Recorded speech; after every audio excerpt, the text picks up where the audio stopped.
ଜଗନ୍ନାଥ ହର ଶମ୍ଭୁ। ଆମର ଗଣେଶ ପୂଜା ଆରମ୍ଭ ହେବାକୁ ଯାଉଛି।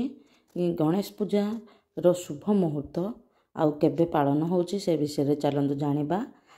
ଗଣେଶ ପୂଜା ଏହି ବର୍ଷ 6 ସେପ୍ଟେମ୍ବର 3:01 PM ଆରମ୍ଭ ହୋଇ ଶନିବାର ଦିନ 7 ସେପ୍ଟେମ୍ବର 2024 5:37 ପର୍ଯ୍ୟନ୍ତ ରହୁଛି। ତେବେ ଚାଲନ୍ତୁ ଏବେ ଜାଣିବା ଶୁଭ ସମୟ। ଶୁଭ ସମୟ ବିଷୟରେ କେଉଁ ଟାଇମ୍ରେ ପୂଜା କଲେ ଆମକୁ ଶୁଭ ହେବ ସେ ବିଷୟରେ ଜାଣିବା।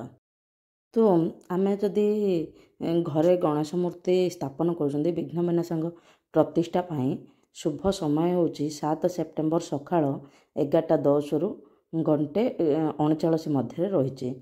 କାରଣ ଉଦିତ ତିଥି ଅନୁସାରେ ସେପ୍ଟେମ୍ବର 7 ତାରିଖ ଦିନ ହିଁ ପାଳନ କରାଯିବ। ଆମର ଭାଦ୍ର ମାସ ଶୁକ୍ଲପକ୍ଷ ଚତୁର୍ଥୀ ତିଥିରେ ଗଣେଶ ପୂଜା ପାଳନ କରାଯାଏ। ଚତୁର୍ଥୀ ତିଥି 6 ତାରିଖରେ ରହୁଛି ଆଉ 7 ତାରିଖରେ ରହୁଛି, କିନ୍ତୁ ଉଦିତ ତିଥି ଅନୁସାରେ 7 ତାରିଖରେ ରହୁଥିବାରୁ 7 ତାରିଖ ଦିନ ହିଁ ପାଳନ କରାଯିବ। ପ୍ରଥମେ ପୂଜ୍ୟ ଦେବତା ହୋଇଥିବାରୁ ହିନ୍ଦୁ ଧର୍ମରେ ପ୍ରତ୍ୟେକ ଶୁଭ କାର୍ଯ୍ୟରେ ଆରମ୍ଭ ଗଣେଶ ଭଗବାନଙ୍କ ପୂଜାରୁ ଆରମ୍ଭ ହୋଇଥାଏ। ଗଣେଶ ପୂଜା 10 ଦିନ ଧରି ପାଳନ କରାଯାଏ। ତେବେ ଆପଣ ପୂଜାରେ କିଛି ବିଶେଷ ନିୟମ ପାଳନ କରିବା ନିହାତି ଦରକାର। ଆମେ ଶୁଖିଲା ଫୁଲ ଦେବା ଉଚିତ ନୁହଁ।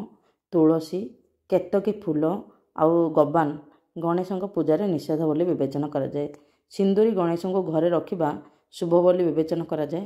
ଏହାଦ୍ୱାରା ଘର ନକାରାତ୍ମକ ଶକ୍ତି ନଷ୍ଟ ହୋଇଯାଇଥାଏ। ତାପରେ ଆପଣ ଯଦି ଘରେ ଗଣେଶ ପୂଜା କରୁଛନ୍ତି ତେବେ ଘର ଖାଲି ଛାଡ଼ିବା ଉଚିତ ନୁହଁ, ମାନେ ଆମେ ଘରେ ବନ୍ଦ କରିକି ଯିବା ଉଚିତ ନୁହଁ। ଆଉ ଘର ଅନ୍ଧାର ରଖିବା ବି ଉଚିତ ନୁହଁ। ପ୍ରତିଦିନ ସକାଳେ ଓ ସନ୍ଧ୍ୟାରେ ଆଳତି କରିବା, ଯେମିତି ବି ଭଗବାନ ଗଣେଶଙ୍କର ଦେଖ ଶୁଭ ଆଉ ଲାଭକୁ କରିବା ମାନେ ସ୍ଥାପନ କରିବା, ଏମିତି ସ୍ୱସ୍ତିକ ଚିହ୍ନ ଦେବା, ଓମ୍ ଶ୍ରୀ ଶୁଭ ଲାଭ ଲେଖିବାକୁ ପଡ଼ିବ। କାରଣ ଶୁଭ ଲାଭ ହେଉଛି ଗଣେଶଙ୍କର ଝିଅ। ତ ଯେଉଁଠି ବି ଆପଣ ଗଣେଶ ପୂଜା କଲେ ଶୁଭ ଲାଭ ଓ ବିଘ୍ନ ବିନାଶ ହୋଇଥାଏ। ତାପରେ ଭଗବାନ ଗଣେଶଙ୍କ ମୂର୍ତ୍ତି ବାଛିବା ସମୟରେ ଆମ ଏମିତି ମନେ ରଖିବାକୁ ପଡ଼ିବ ମୂଷା ରହିଥିବା ନିହାତି ଦରକାର।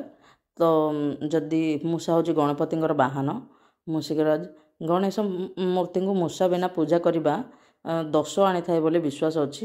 ଆଉ ଘରେ ସର୍ବଦା ବସିଥିବା ଗଣେଶ ମୂର୍ତ୍ତି ପ୍ରତିମା ସ୍ଥାପନ କରିବା ଉଚିତ। ଆମେ ଯଦି ଘରେ ପୂଜା କରୁଛନ୍ତି ବସିଥିବା ଗଣେଶ ମୂର୍ତ୍ତି ସ୍ଥାପନ କରିବା। ଶାସ୍ତ୍ର ଅନୁସାରେ ଗଣେଶଙ୍କର ବସିବା ମୂର୍ତ୍ତି ଧନକୁ ପ୍ରତିପାଦିତ କରେ। ଭଗବାନ ଗଣେଶଙ୍କ ଶୁଣ୍ଢ ବାମ ପାର୍ଶ୍ୱରେ ରହିଲେ ଶୁଭ ବିବେଚନା କରାଯାଇଥାଏ। ଆମେ ଘରେ ଯଦି ଗଣେଶଙ୍କୁ ପୂଜା କରୁଛନ୍ତି ବାମ ପଟେ ଶୁଣ୍ଢ ଥିବା ଗଣେଶ ମୂର୍ତ୍ତି ନିହାତି ରହିବା ଦରକାର। ଯଦି ଘରେ ଗଣେଶ ପୂଜା କରୁଛନ୍ତି ଆମେ 3 ଦିନ, 5 ଦିନ କିମ୍ବା 10 ଦିନ ପର୍ଯ୍ୟନ୍ତ କରିବା ନିହାତି ଦରକାର, ହେଲେ ଶୁଭ ବିବେଚନା ହୋଇଥାଏ। ସାଧାରଣତଃ ଚତୁର୍ଦ୍ଦଶୀ ପର୍ଯ୍ୟନ୍ତ ହୋଇଥାଏ। ଯଦି ଆପଣ ଚତୁର୍ଦ୍ଦଶୀ ପର୍ଯ୍ୟନ୍ତ କରିପାରୁନାହାନ୍ତି 3 ଦିନ, 5 ଦିନ ଆଉ 10 ଦିନ କରିବେ। ଆଉ ଗଣେଶ ଚତୁର୍ଥୀ ଦିନ ଚନ୍ଦ୍ରକୁ ଦର୍ଶନ କରିବା ଅଶୁଭ ବିବେଚନା କରାଯାଏ। ଆଉ ଗୋଟେ କଥା, ଆପଣ ଯଦି ନୃତ୍ୟରତ ଗଣେଶ ମୂର୍ତ୍ତି ଏହି ଦିନ ସ୍ଥାପନ କରିବେ ବହୁତ ଭଲ, ମାନେ ଘରର ଦୁଆର ମୁହଁରେ ନୃତ୍ୟରତ ଗଣେଶ ମୂର୍ତ୍ତି ସ୍ଥାପନ କରନ୍ତି, କିନ୍ତୁ ଘର ଭିତରେ ଆପଣ ବସିଥିବା ଗଣେଶ ମୂର୍ତ୍ତି ହିଁ ସ୍ଥାପନ କରିବେ। ବସିଥିବା ଗଣେଶ ମୂର୍ତ୍ତି ସ୍ଥାପନ କଲେ ତାହା ଧନକୁ ଆକର୍ଷଣ କରେ ବୋଲି ବିଶ୍ୱାସ ଅଛି। ଚାଲନ୍ତୁ ଏବେ ଜାଣିବା ରାଶି ଅନୁସାରେ କେଉଁ ଲଡ଼ୁ ପୂଜା କରିବା। ଆମେ ତ ଜାଣିଛନ୍ତି ଗଣପତି ବାପାଙ୍କର ଲଡ଼ୁ ହେଉଛି ପ୍ରିୟ ଭୋଗ।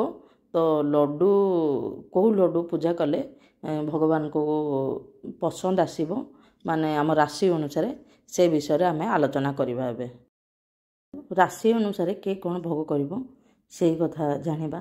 ଆପଣ ଯଦି ମେଷ ରାଶି ହେଉଛି, ମେଷ ରାଶିର ବୁନ୍ଦିର ଲଡ଼ୁ ଭୋଗ କରିବା ଉଚିତ। ଏହାଦ୍ୱାରା ଘରର ଆର୍ଥିକ ସମସ୍ୟା ଦୂର ହେବ। ବୃଷ ରାଶିରେ ମଦକୁ ଭୋଗ କରିବା ଦରକାର, ଏହାଦ୍ୱାରା ସମସ୍ତ ମନସ୍କାମନା ପୂର୍ଣ୍ଣ ହେବ। ମିଥୁନ ରାଶି 11ରୁ 21 ଦୁବ ଅର୍ପଣ କରିବା ଦରକାର, ଘରେ ସୁଖ ଓ ସମୃଦ୍ଧି ବୃଦ୍ଧି ପାଇବ। କର୍କଟ ରାଶି ବର୍ଫି ଭୋଗ ଲଗାଇବା ଉଚିତ। ସିଂହ ରାଶି ଗୁଡ଼। କନ୍ୟା ରାଶି ହେଉଛି ମୁଗ ଡାଲିର ହାଲୁଆ। ତୁଳା ରାଶିରେ ହେଉଛି ବୁନ୍ଦି ଲଡ଼ୁ। ବିଛା ରାଶିରେ ବୁନ୍ଦି ଓ ବେସନ ଲଡ଼ୁ ଭୋଗ ଲଗାଇ ପାରିବେ। ଧନୁ ରାଶିରେ 10 ଦିନ ଯାଏଁ କଦଳୀ ଭୋଗ ଲଗାଇବା ନିହାତି ଦରକାର।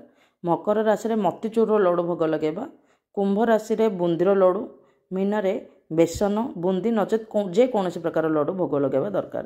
ଆପଣ ନିଶ୍ଚିତ ଭାବରେ ମନେ ରଖିଥିବେ କି ଭୋଗରେ କେବେ ବି ତୁଳସୀ ପତ୍ର ବ୍ୟବହାର କରିବେନି। ଆଉ ଯଦି ଦେଖନ୍ତୁ ପୂଜାରେ ବ୍ୟବହୃତ ଅକ୍ଷତ ଚାଉଳ ବ୍ୟବହାର କରିବେ, ଯେମିତି ଗୋଟା ରହେ से हिसाब से करेंगे। आठी तुलसी पत्र व्यवहार करेंगे नहीं। आउ गणेश भगवान को जदि स्थापन करुँच रेड कलर कपड़ा माने लाल रंगर कपड़ा तले आस्थान बनइबे तापर शुभ लाभ करेंगे। आउ विद्यार्थी माने जदि आपण भी पाठ पढ़ुଛନ୍ତି आपणर पेन गोटे भगवान को पाखरे रखिदेवे देखिए आपण समस्त कार्य शुभ भगवान निश्चित भाव में आशीर्वाद देवे। जय जगन्नाथ। गणपति पापा मोरिया मंगल मूर्ति मोरिया। जय जगन्नाथ। हर हर शंभु। हैप्पी गणेश चतुर्थी।